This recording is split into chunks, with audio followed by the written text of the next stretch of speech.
Israel have withdrawn from Jenin after a 10-day raid, which has left Palestinians picking up the pieces in the aftermath of more destruction.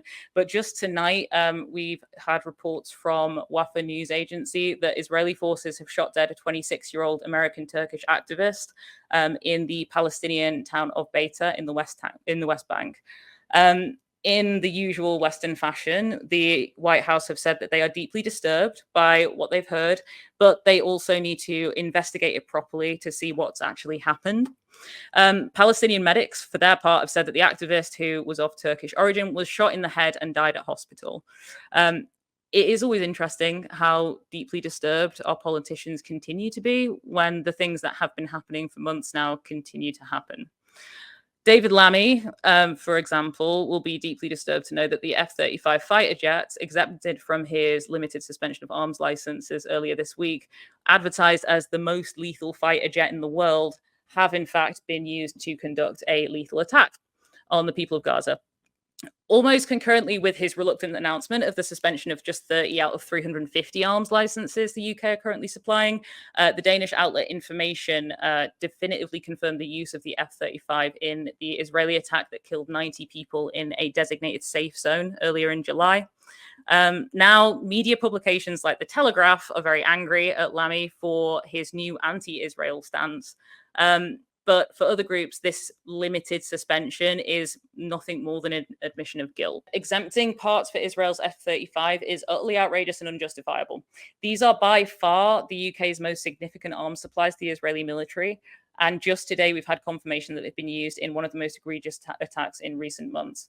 The government have admitted that there is a clear risk that Israel is using fighter aircraft amongst other weapons to violate international humanitarian law.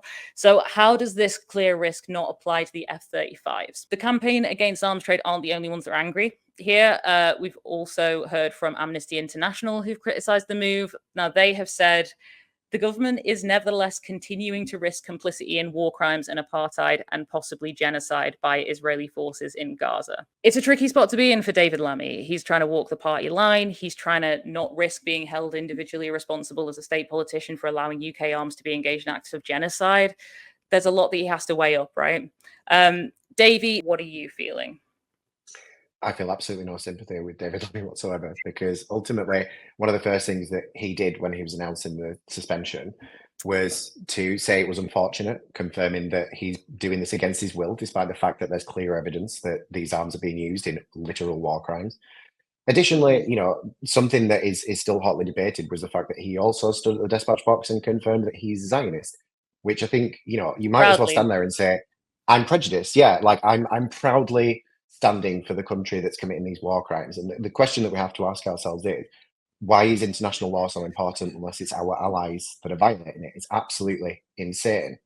And the big thing that we really need to think about here is Lammy believes that Israel is in existential danger. And so it's vital that we send these contributions to him. And yet we also get told repeatedly by Labour that we aren't important enough to call for an arms embargo, that we need to carry on supplying these things and we need to carry on supporting Israel because it's going to collapse.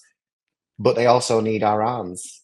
Like, do you rely on us for these things or do you not? It's got to be one or the other. I think, was it in the statement where he's saying we can't suspend the licenses for the parts that go into the F-35 program? He didn't refer to them as fighter jets in the speech because it would have sounded worse, a bit fighty. But he did say that's a key part of global security. It's absolutely crucial. However, when they have been questioned about it, they've also said, we're not really the ones giving that many of the arms to them. Like, it's not that big. We're just little guys. We're not playing that big a role. It does feel like there's this consistent paradox between them. The backlash from the right of the Labour Party has been relatively concerning.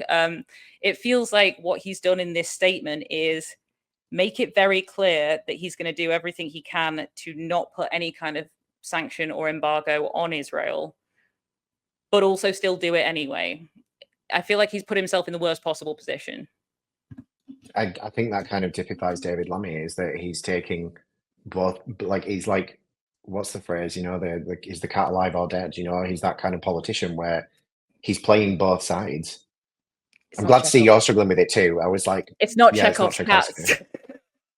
I think The big thing that really gets to me here is, like, if you actually read the law, like the provisions under what we're talking about here, it's so explicitly clear. It's not you have to have undeniable proof. Thank you, Cog. It is Schrodinger's Yeah, cat, our excellent Schrodinger's moderator arms has told deal. us it's Schrodinger's cat. But when it comes to this, the law doesn't say you have to have definitive proof. It says suspicion. You have to suspend arms licenses if there is suspicion. We've been watching a live stream of the horrible things that are happening in Gaza and even in the West Bank for months now. How much proof do you freaking need, guys? Like at some point, when are you going to turn around and be like, actually, because this has been being pointed out to you for nigh on a year now. Yeah, I think the fact that any of these weapons have been considered, any of these arms exports have been considered something that is potentially being put at risk of aiding and abetting a genocide, it does call into question, maybe just to be safe, you wouldn't want to give any more of those arms licenses away, just to be safe, because you're essentially saying that you believe that country is plausibly committing a genocide at this point, crimes against humanity. It is going to be interesting to see how that kind of plays out over the next month or so. I think the fact that on the day that was announced, the confirmation of the F-35s being used in that attack that killed 90 people in Gaza was absolutely insane. But it feels like they're now, especially with this assassination earlier today of this American Turkish activist, we're getting the same rhetoric from the US, from the White House of, we're very disturbed, we're very concerned, we're going to have to see what happened. We need to figure out, won't someone tell us what's going on? And we had a lot of that in Lammy's statement as well. We can't be sure of the circumstances surrounding any of these crimes against humanity.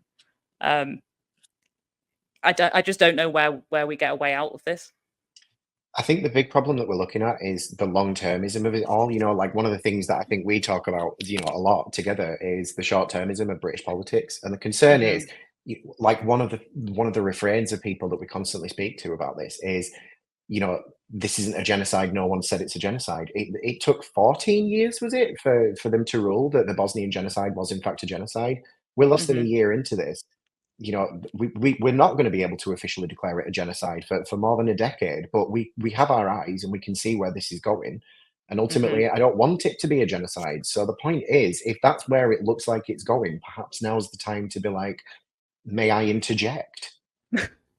You know what, though, to be fair, when we do look at the policing conversation in a second, we do seem to often just want to wait and see until it's really bad before taking any kind of action. But we do only do that when we're talking about minorities. Patreon.com/turnleftmedia. Support independent media. Support social justice that's there on social media. Thank you, Turn Left.